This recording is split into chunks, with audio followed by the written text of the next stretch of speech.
This is the one almost everyone kills themselves with.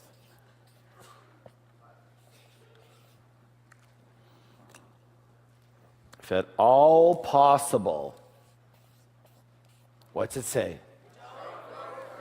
Don't go first.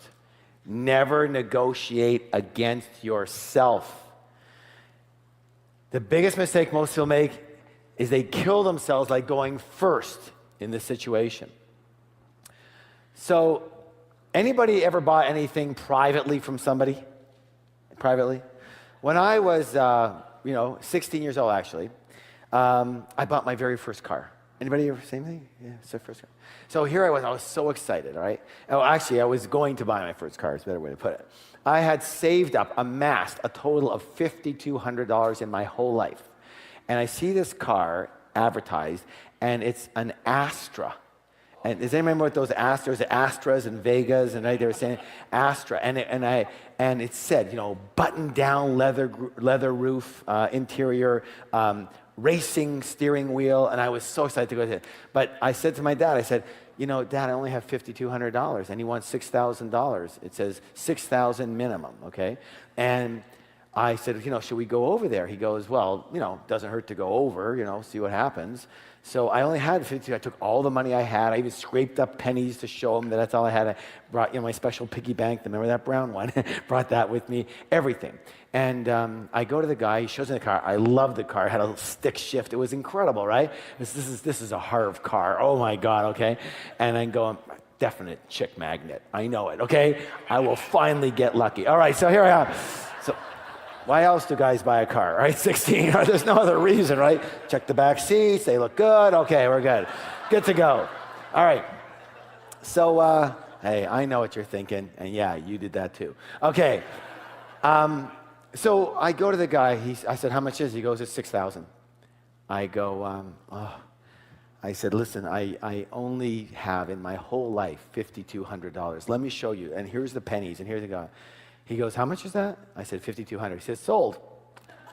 I went, are you kidding me? He goes, no, I'll do that for you. I went, thank you. Oh my God. And I'm shaking his hand. I'm almost kissing the guy. And my father's just like this going, So, he drives, I take the car and everything right out, and I'm driving home, and I'm so thrilled. I'm just, dreaming about, this is fantastic. I have my own car finally. And all of a sudden it dawns on me. I said 52, and he said sold. I said, that was pretty fast. That was easy. Maybe it was too easy. What if I could have got it for less? You idiot! And I learned that so harshly right there, okay? And of course, when I got home, I said to my dad, so how do you like my car? He goes, you're an idiot. And he walked away. That was my father. He goes, you're an idiot. Walked away, right? I went, okay. I got it. So I guarantee that's why it is on there, and it's always on there. Yes or yes? All right. So, of course it was worth it. So it's best, if at all possible, if at all what? To get the other partner, to get the other party to go first in any situation. Because you don't know their position. They might be much more generous than you had guessed. Good example. I had the fitness equipment stores, yes?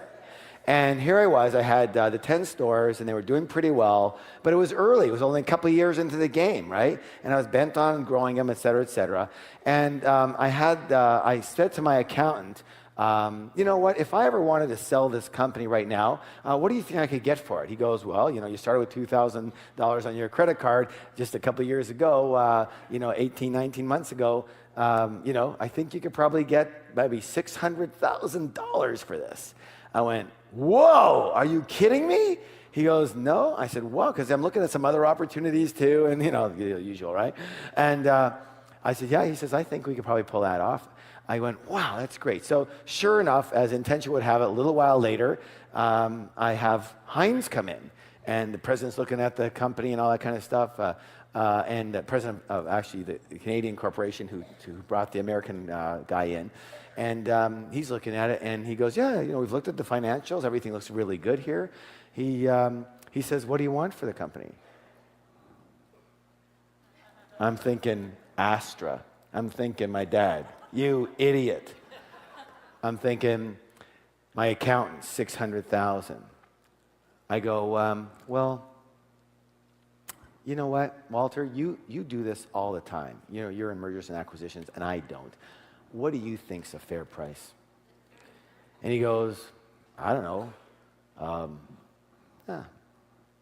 It's a very early company, but yeah, we can probably throw a million at you. And I'm thinking to myself, did he say $1 million? Is that like dollars or pesos or what? I mean, it's a different time. Today, $1 million is nothing. Then it was like a millionaire. So I go, I said, you know, I was kind of thinking that, but that would be after all taxes are paid from my side and after all expenses. If I could net the $1 million, I might be able to go for that. He goes, we can do that. I'm going, oh my God.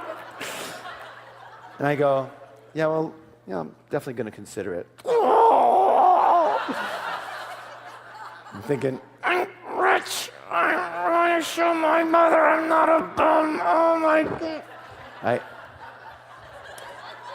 So, this is a very important one, so I'm giving you some examples. Yes or yes? Yes. So anybody here like football at all? Football? Some of you? Okay. Again, I used to live in Vancouver. The company's based in Vancouver. And we used to go down. I used to take my son to the Seattle Seahawks game sometime. They're a football team in Seattle, obviously. And so here I am.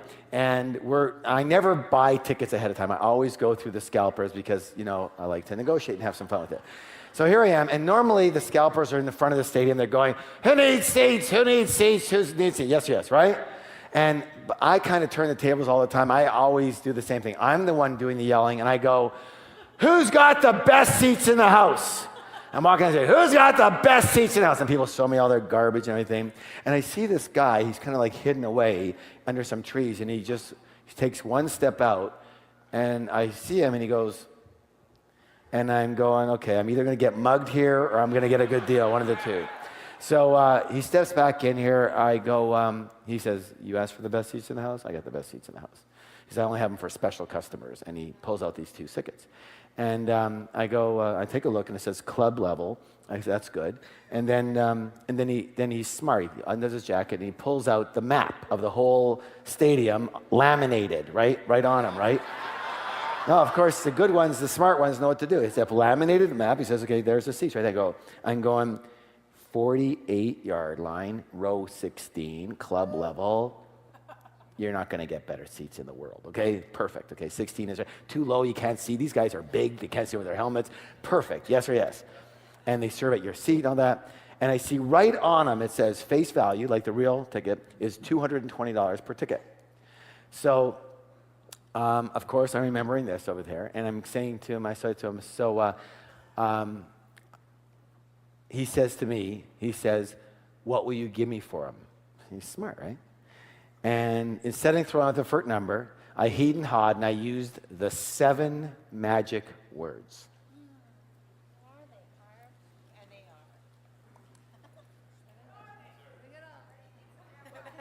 Why are you ready to write? Here's what I said to him. What's the least you could live with? What's the least you could live with? Are those powerful words? Because it's not like aggressive. It's just asking a very normal question. And the person's going to go right to the what? Least that they can live with. What's the least you could live with? And he goes, he says, I could probably do $300. My son, who is over there, is going, Dad, that's only $600. I go, shh. I said, that's for both, right? And he goes, yeah, sure, here you go. So they were, face value was $440. I got them for $300. They were the best seats in the house. They should have been $6, $7, $8. Pittsburgh Steelers were playing. It could have been $1,000 a ticket. I got them for $300 for both. Why? Because I didn't go first. I didn't assume anything. Because you cannot assume. You don't know where and how he got those tickets. He could have won them on a radio station. He could have got them from a season ticket holder who just drove by and said, listen, I can't get rid of these here. I can't go to the game. Give me a couple $100 to take them. You don't know. You don't know anything. Why would you put your foot in your mouth and kill yourself? First, find out. Does this make any sense to anybody here? Raise your hand if any of you have ever in your whole lives done this one right over here. Okay. You're not going to do that again, right? Because you don't want to hear what my father would say to you, would you?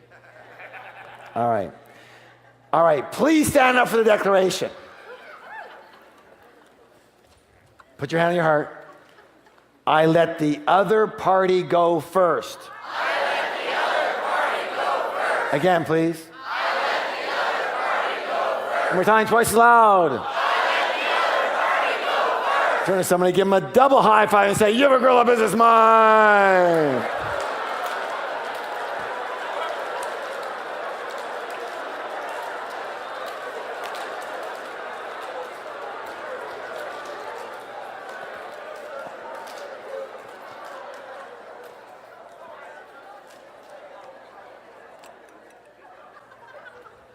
Was that worth everything, that one? Yes or yes? Yes or yes? In the real world, yes or yes? Now, some people say, what if they won't go first? Sometimes that happens. They won't go first. So you have to give them a good rationale for why they should go first. Well, good rationale is, again, like I do with them, I say, listen, it's your product. You know your costs. I don't know them. What do you think would be fair? Good or good? All right.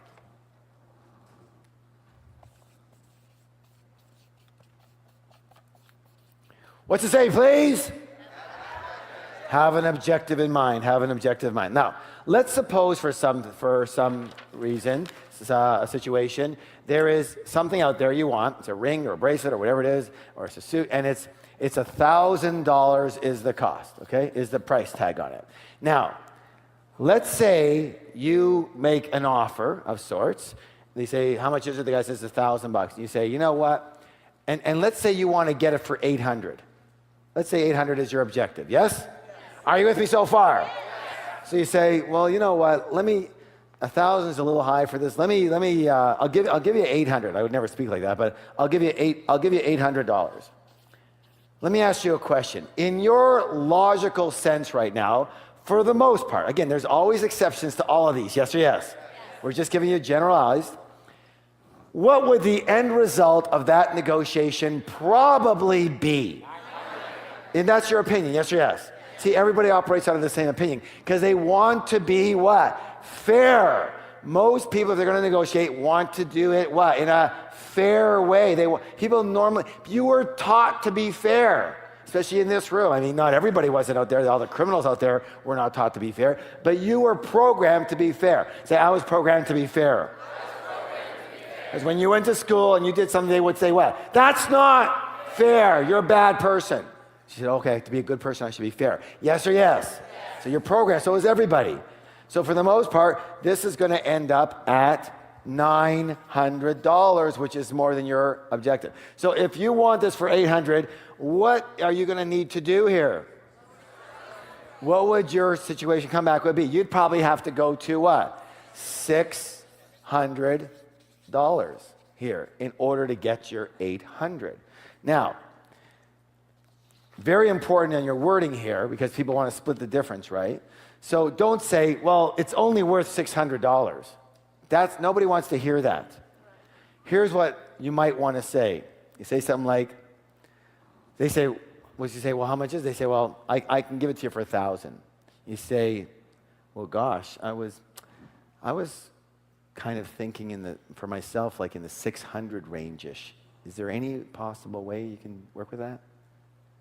Like, listen to the way I do it. Listen to the words. They're not aggressive. I'm not saying the thing's only worth that. It's just, I take it my own ownership. I was thinking in the range of, maybe the 600 range or something like that. Is there any way you can kind of work with that? If you were on the other side, would you take that as a slight? Would you say, well, I can't, but how about, right? Yes or yes? So I'm not confrontative. I'm never confrontative. I was thinking in the range. Well, I was kind of like, I had a little budget in mind of maybe like the 600 range-ish. See? Range-ish doesn't say, I'm stuck here. It says, come back to me with something. Yes or yes? Is this worthwhile? Yes? I was thinking like the 600 range-ish. Is there any way you can work with that? Right? Give it to them now. All right. Please stand up for the declaration. Hands in your heart. I negotiate with an objective in mind. I negotiate with an objective in mind. Again, please. I negotiate with an objective in mind. One more time, twice as loud. I negotiate with an objective in mind. Turn to someone, give them a high five. You have a girl, a business mind.